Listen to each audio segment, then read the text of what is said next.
Hello, hello, this is May. Welcome to Old Ways Worshipper.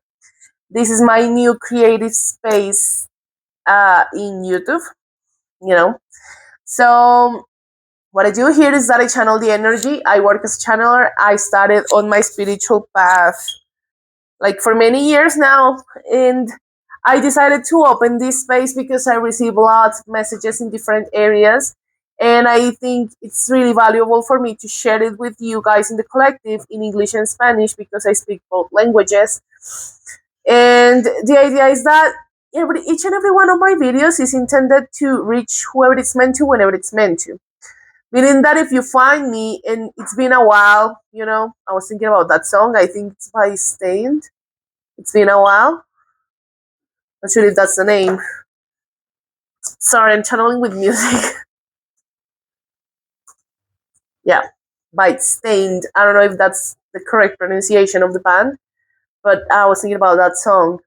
So again, going back to the topic, if the song resonates with you, just FYI.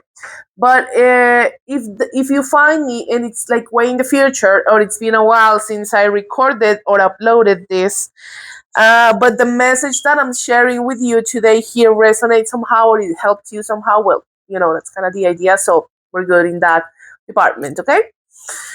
You can find me on Instagram or TikTok at Old Ways Worshipper. My Instagram is basically my personal account. I post pictures there. Mainly, it's a really visual account. Um, but every now and then I post reflections, things that I think about maybe as an example, during the eclipses in September, or around the super full moon that we had on the 6th of October. I leave posts there of the info that I research, or insight that I get um, around those times. Normally I write in Spanish, but I know that Instagram can translate for you.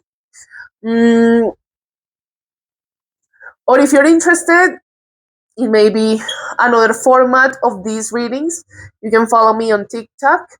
My TikTok account works as an oracle, so if you check it out at Old Ways Worshipper, same name as the channel, same name as my Instagram account, there you will see that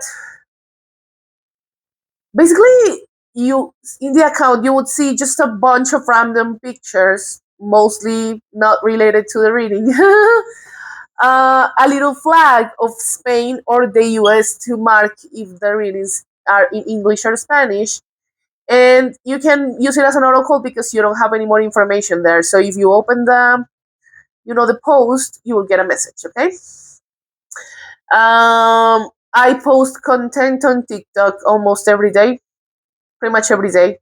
Or you can follow me here. I like a subscription, a comment. I thank you and appreciate it very much. And I thank you for your views as well, okay? So, what are we going to talk about today?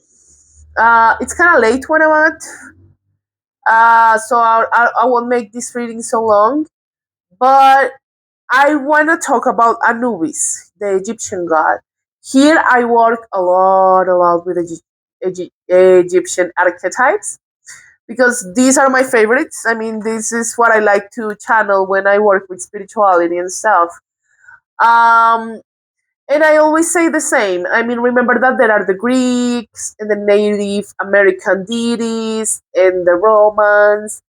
And I mean, there are many deities or groups of archetypes, pantheons of archetypes that you can work with. The idea is that you find what you feel most comfortable with. In my case, again, I work a lot with Egyptian, archetypes. Here's my cat. Now that we were talking about, Egyptian references, you remember that cats used to be adored in ancient Egypt, right? He's really consentido, so he wants me to pet him and pay attention to him, and I'll try to do that as I'm talking to you. But I know that I have to move him when I, spread the cards. After we talk about Anubis, because I mean, I found this beautiful, beautiful ring. I mean, I have like some new rings too, but I found this one and I was like, mine. I wanna keep it in my finger like for the rest of my life. So I want to talk about him today. And then I'll spread the cards. Here in my spread, I'll use the Oracle of the House of the Night. This is something, an oracle that I've had for many years now, and I haven't used it in a while. So today is a good opportunity to do that. And since we were talking about, and we will talk about Egyptian archetypes, I'll spread my Egyptian tarot too. Okay, so let's talk about Anubis. Remember that Anubis is the uh, Egyptian representation of death. He is supposed to be the guardian of the underworld, right? Remember that the first uh, mummy or mummification process. I don't know if I'm saying it right. Let me search for that word. Um,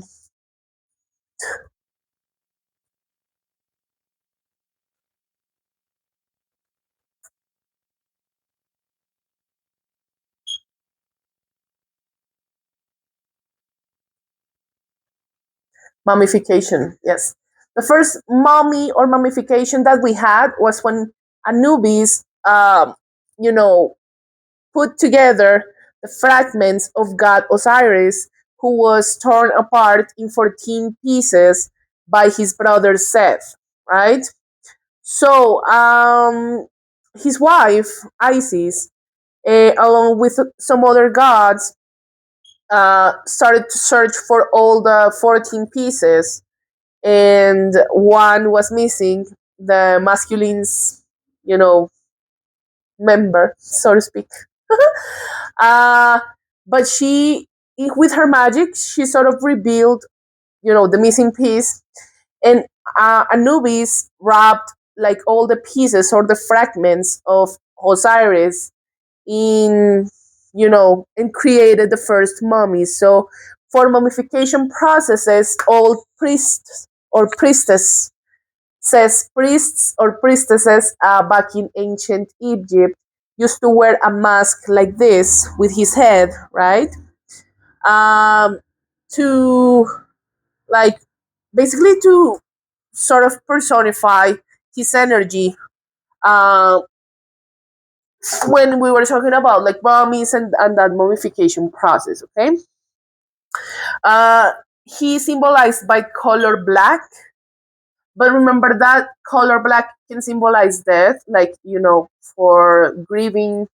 When we go to a funeral, as an example, we wear black normally. But also it symbolizes, let me search for it because I have it over here. It also symbolizes fertility, abundance, and like um, sort of an earthly correspondence when it comes to like sow the ground, or work with the ground, with the earth, so we can plant a seed and for it to grow successfully, as an example. Okay. um let's talk about this. Another important reference. Move, Orion, move para allá. Another important reference. I'm sorry, hold on. Sorry, I'm back. It was just my cat. I mean, I love him, and I try to keep him when I can. Sometimes I can't, because, I mean, he will interrupt the reading somehow, and I can't focus. So I had to, push him away a little bit. So let's continue. Another important like feature or characteristic when it comes to Horus is that he was sort of a judge uh, when it comes to moving on. Since he was the god of death, one of his functions as well was to sort of judge each soul to determine if it should go to the land of the dead, like somehow to correlate it here, it will be to heaven, right? um or if it should have another destiny, which was, let me search for that. Mm, Basically it was to, sorry,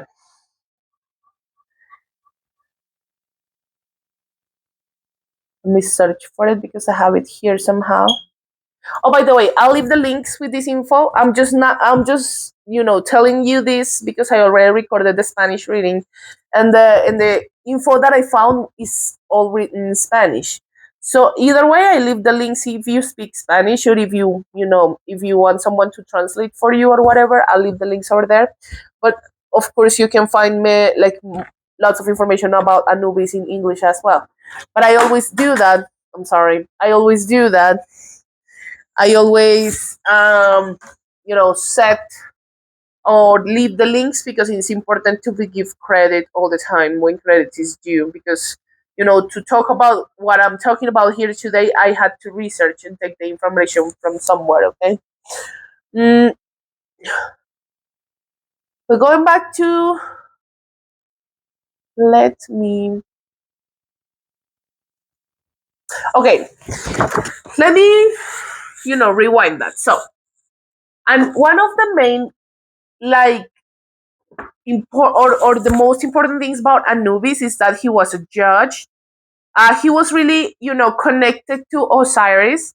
So basically, Anubis was represented also with a scale. I have here this. I bought this in La Feria del Libro. This is a yearly fair that we have here in Bogota. But here is this is about Libra. This is my sign. But do you see like the scale over here?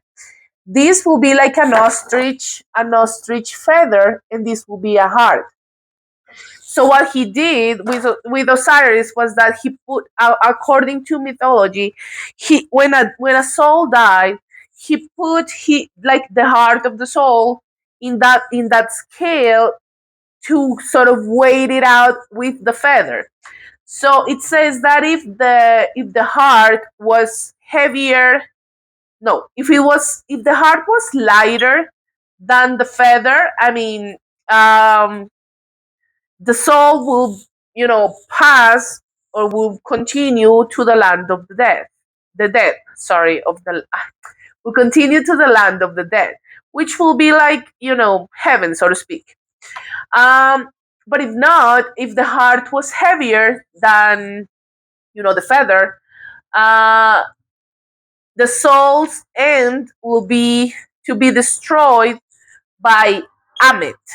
Amit is spelled Ammit.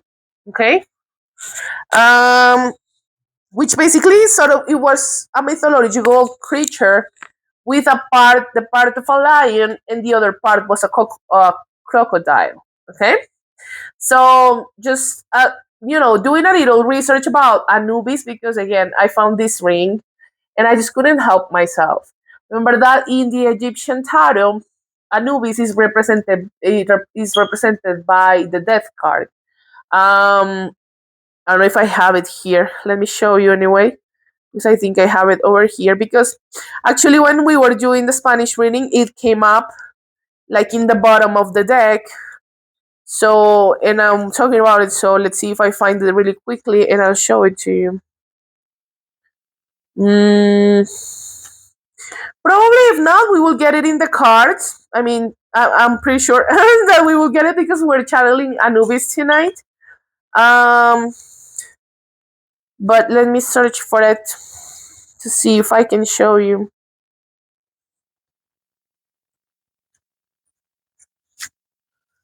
Ah.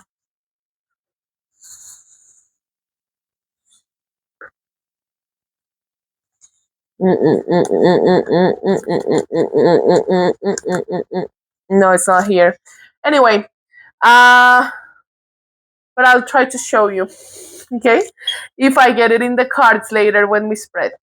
So I hope you enjoyed it.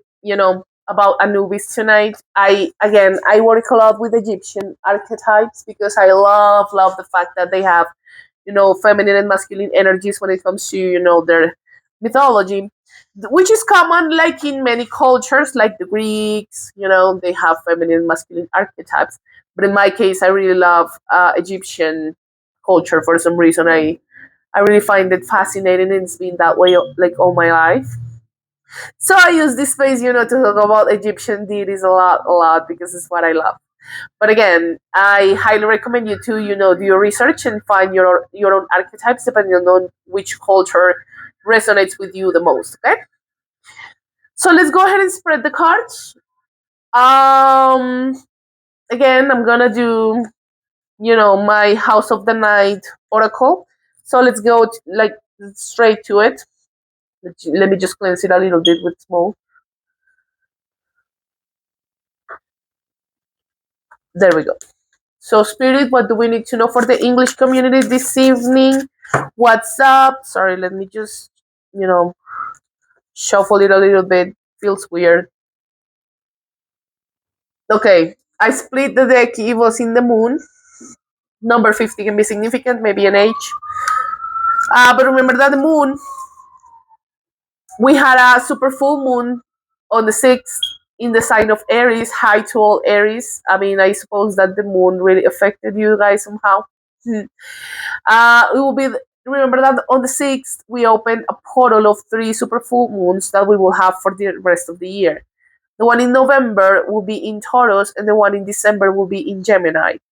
I channeled the energy of the super full moon in October, and I'll do the same thing for November and December. I'm gonna leave here in each of my videos. I leave the links, as I said before, when I grab external information, and also I leave a recommended reading section. So I'll leave the link over here, like in the video description, if you want to check it out. Let's go. So, Spirit, what do we need to know for for the English community? What's up? What's going on? What do we need to know for them? For them this evening. Something's wrong. I can shuffle like I normally do. I don't know what's up. Just let me just do something over here and see. So, Spirit, what's up? What do we need to know? Oh my God, we got the same card in Spanish. I think it's a common message. Okay. Ooh. Okay, let's do one more. There we go. There we go. We got the moon card again. So a lot of connection with the moon, high to all Pisces. In this case, it's a different, oracle, but the reference in tarot to the moon card is Pisces. So high to all Pisces too. Okay. As a baseline, we had so many. 1, 2, 3, 4, 5, 6, 7, 8, 9, 10, 11, 12, 13 cards. Okay.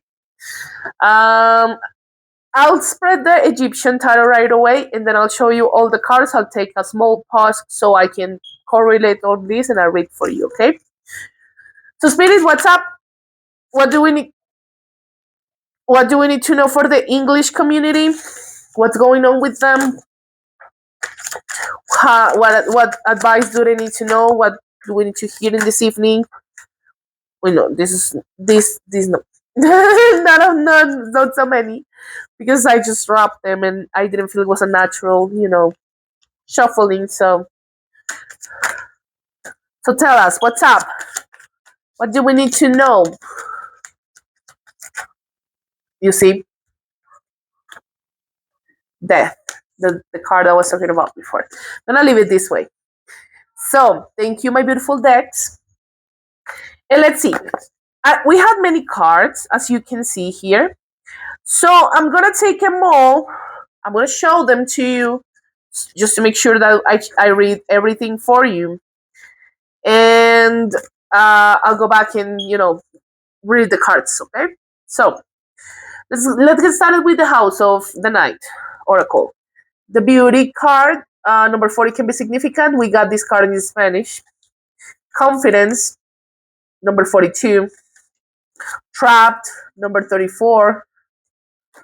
Understanding, number 43. Complicated, 11. 24. Well, this is lost. It's covered because, not to avoid being censored. Cycles, number 37. Wishing, number 19. Vision, number 8. Forbidden, number 18. conclusion, number 12, the moon, number 50, and chaos, number 9. Okay, now let's go with the hold on.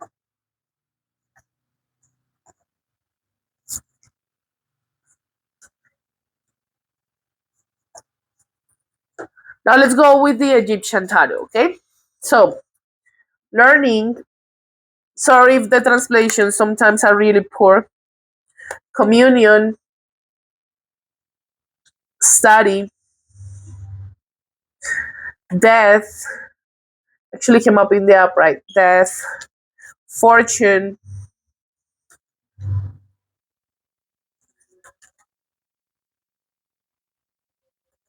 the high priestess, the emperor. Ooh, Aries energy. Okay. The patrimony, the fool, the foresight, or the hunch. You know, the art, the indecision, the dispenser, the change, the evil. It came up in the reversed, and the two of so this will be like the two of cups. Compenetration is it says over here, but it's basically the two of cups. Okay, so I'll be back in a moment. Okay. Hi people, I'm back. Thanks for waiting a second. For me, it was longer than that, but I needed to, make sure that I got all the cards correlated. It will be easier for me to read in because messages tend to connect to one another, right? Connect to one another. So let's go. Let's get started with an energy. I saw many messages, but not so much energy. We got one masculine energy, so I'm gonna address it right now. This is the Emperor. Aries energy. Um, Number 4 can be significant in this case. I'm sorry, the card flew away. The Emperor flew away. So yeah, number 4 can be significant. Maybe the month of April. Aries season. I think it is Aries season. Um, Remember that we just had a super full moon in Aries, and remember that the Emperor is someone who's really confident. Here is the card of confidence, right? Um, So this is a masculine energy who's really a leader, who can be really good in business, who can be really hot. And when I say hot, I don't mean necessarily physically speaking, like from an appearance, perspective, because this is someone who's really confident, who can be really good in business, who executes and strategizes. So this is, divine masculine energy basically. Um, it's good to see this energy around here. It's in the upright, so I don't sense, like a high need of control or, any like imbalance in any of the kings. I don't sense that at all. So it's good to see this energy over here. Let's move on to the rest of the energies or the messages, okay? So we had the communion. I'm going to translate it more as a community from a community perspective, okay? Learning and study or education, basically.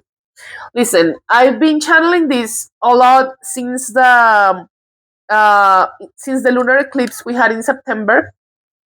There we channeled Horus. I'm gonna leave the reading over here in case that you want to watch it in the recommended readings.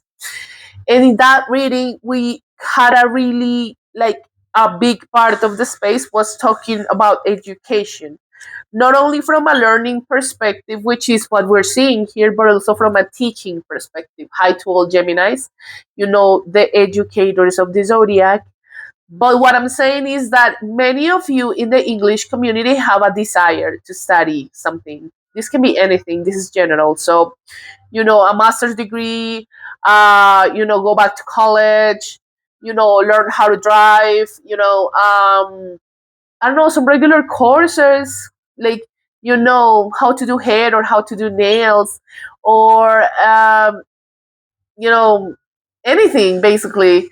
But desires of studying or maybe educating yourself somehow are staying as desires. We are doing few things or pretty much nothing. And I'm not judging, I'm just saying, okay, we're not doing so much to bring them to reality. So this is an invitation to take steps toward that. Remember that material things we can lose. Well, actually, I'm gonna move to this as well now that we're talking about material things. But like, you know, education, what you have in your mind, you can never lose, right? You can rebuild from the ground up in case that you lose everything when it comes to material gain, but your knowledge stays with you forever. Okay, so let's go to this one. Wishing, number 19, can be significant. 19 is the sun in tarot. The fortune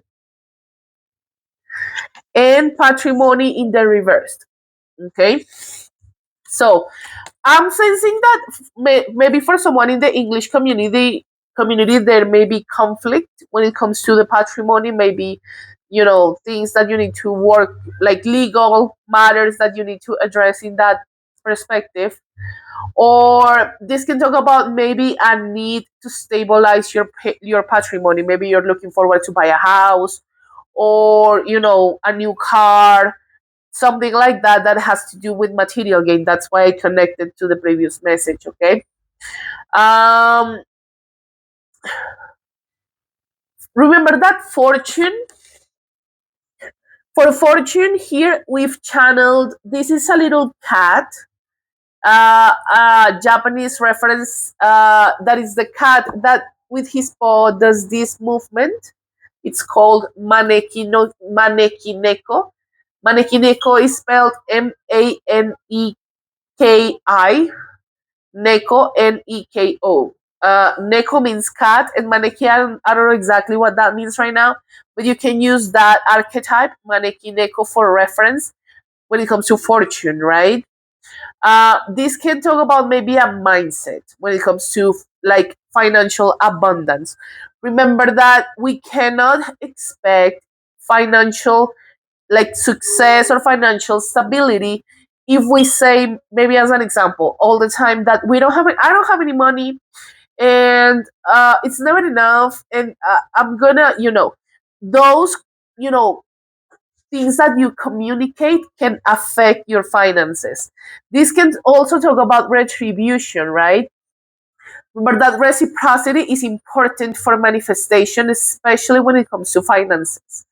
Sometimes we focus on so much on manifesting for our own benefit, or to ask to God or the universe or whoever for, money and stuff, that we forget that to receive we need to give back. We need to find ways to contribute and recirculate money somehow, create this sense of, this state of flow, because I am giving, and in the same way I'm receiving, right?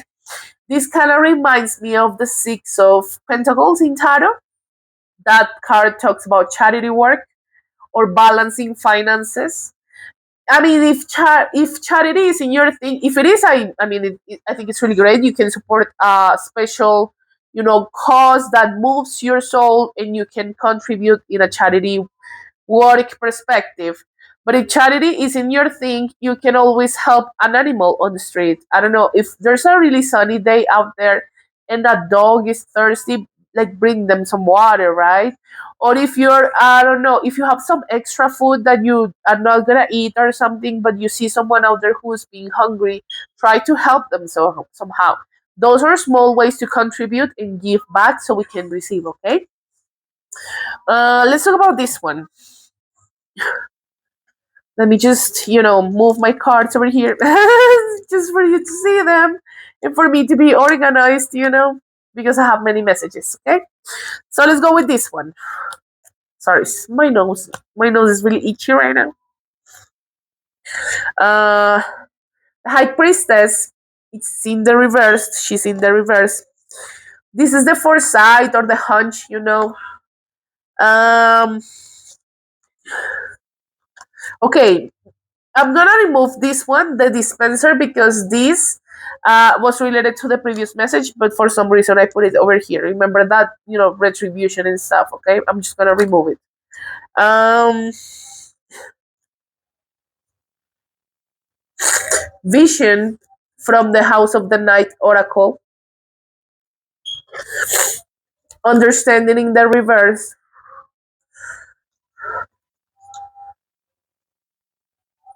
And I'm gonna take art as well because, I mean, I associated this a lot because I'm getting a lot the message in the English community that we're going through a spiritual awakening as a community, as a collective, right? But what cuts like no, what cuts what catches my attention is that the high priestess is in the reverse, right? So this can talk about maybe a need to train our intuition. Remember that in situations of emergency, intuition can save your life. So it's important to have it trained and to listen to it. Also, when you communicate, remember that intuitive beings are empathetic too. When we communicate, we need to do it from an understanding perspective, like from empathy, right? We do not listen to just find the argument so we can reply back like really quickly and then like start a fight. No, I mean, it's important to listen like from an empathetic perspective. And also, again, going back to the intuition thing, to train our intuition so, you know, so we can like be more in touch with reality, right? And to be aware not only of our emotions, of our psyche, or of what's going on with us, but also with other people, and be there to support them, because this is an art. People who are intuitive or psychic, so to speak, this is a work of art. And it's a beautiful one. I'm telling you this as someone who reads tarot and who works a lot with spirituality. We can help a lot of people with these things. And I'm sensing for out there for someone, maybe this is an invitation for you. If you feel like you have a gift of this in this department, like intuitive gifts, try to explore them and train your intuition so much that you can start like helping yourself, right? Understanding yourself, but also for other people around you. And you have no idea, you sometimes with these kind of projects, you have no idea how many people you can reach, and you can actually change their lives and help them a lot. So that's the invitation of these cards. Okay, if you have a you know something in your psyche, or a special like skill set that not all people do, because not all people will do such a thing. I mean, explore it, and bring it to reality and connect with your intuition. Remember that, again, in specific cases, intuition can save your life. Okay, let's continue. I want to take this. As you can see, we're going to go through a mini rabbit hole, because many of the cards, although there are so many, I mean, messages tend to connect to one another. Okay, so there we go. So chaos, the tornado came number 9. Number 9 is the hermit card. Hi to all Virgos, just FYI, but this is chaos. Okay, change. 34 can be significant, maybe an age. The moon, we just saw it earlier, the moon cycles in the reverse, and the fool.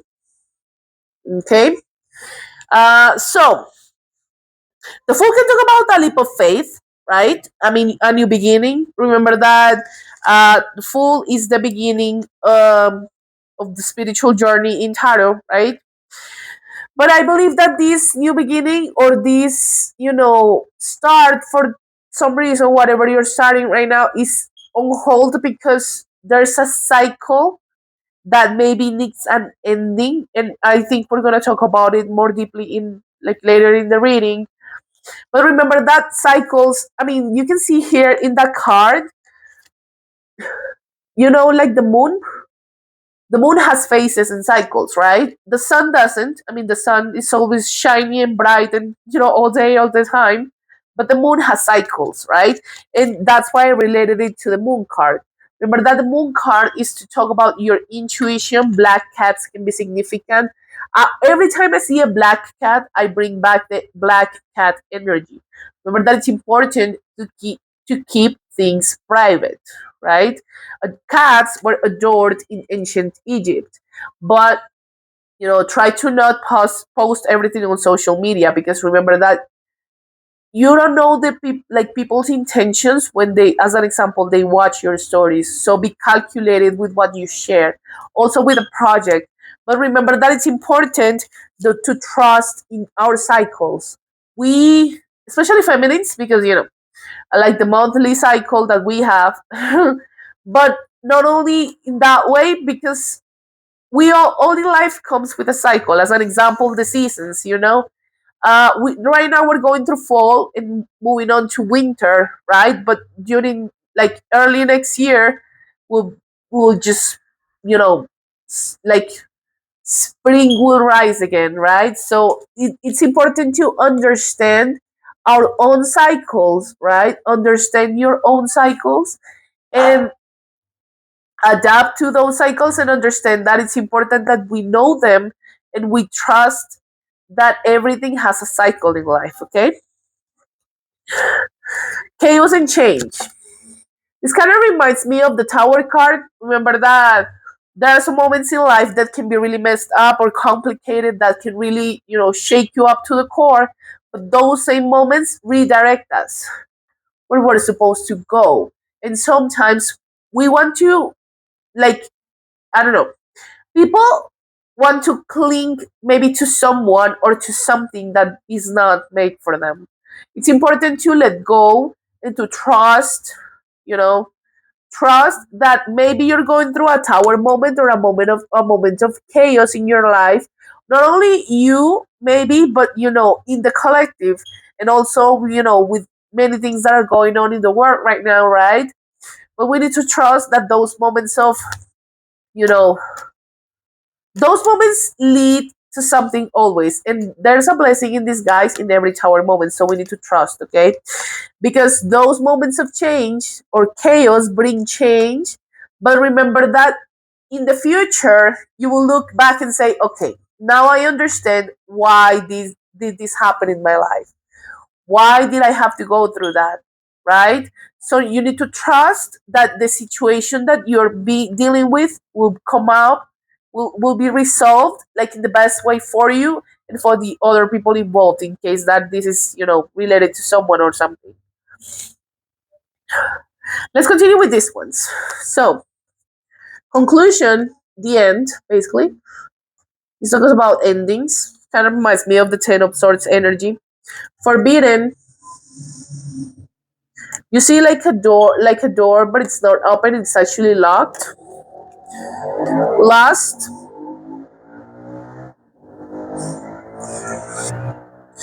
complicated, and the death card, which is, Anubis' card, which is amazing because we channeled him today.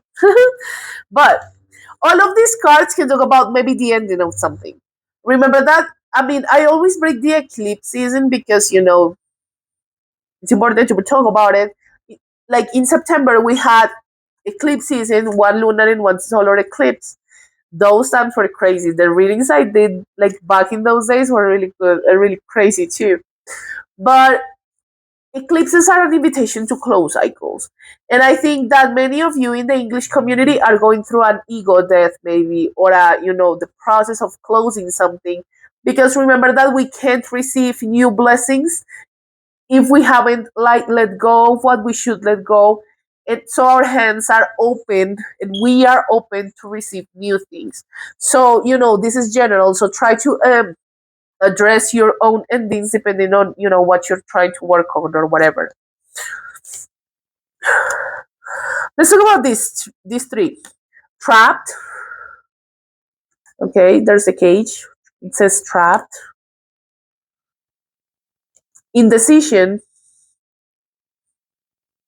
It's interesting how it's a masculine with two feminines. Do you see? Yeah. Maybe there's a masculine who has to make a choice between two feminines. I mean, this is the first time I noticed this in the card, but I've got the indecision before in other readings. This is relevant. Maybe there's a masculine out there who has to make a choice between two feminine options. Take it if it resonates. It's something that comes up in the collective every now and then. One feminine with two masculine options, one masculine with two feminine options. But in this case, we see it in the card. It's one masculine with maybe two feminine options, and there's the devil. Okay, this is Capricorn energy. But let's talk about this. So remember that there are some patterns of behavior or thought that can trap us to maybe a lower frequency, right? What are these behaviors or patterns of thought? Intrusive thoughts, sorry, Astra, sorry. What are these patterns of behavior? Maybe intrusive thoughts, maybe addictions. I'm not judging at all. I don't judge here. That's fine. Everybody has their own, shit. This can be obsessive thoughts, maybe. So these, you know, things maybe needs to heal our inner child. That we saw the full card. Full card can also talk about a connection to your inner child. Maybe there's something relevant over there for you to check on it. Remember that even though we're grown ups, we have our inner child still alive in our like inside of us, right? Let me show you my card over here. So it's important to connect somehow to that inner child, okay? Maybe there's some healing over there that we need to do. And I know healing can be really scary and really complicated sometimes, but it's so worth it. It's so worth it when you can start, hugging those shadows, to start hugging or embracing that shadow side, so you can understand that life isn't about being perfect, but about being the best version of ourselves. And talking about indecision, remember that indecision, like, basically sets us apart from our dreams, right? I mean, here, as I said before, I'm channeling one masculine up. Astra, hold on. Sorry, it's my dog.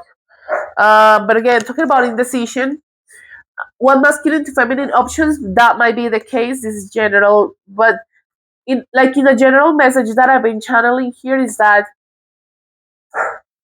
indecision can set you apart from your dreams.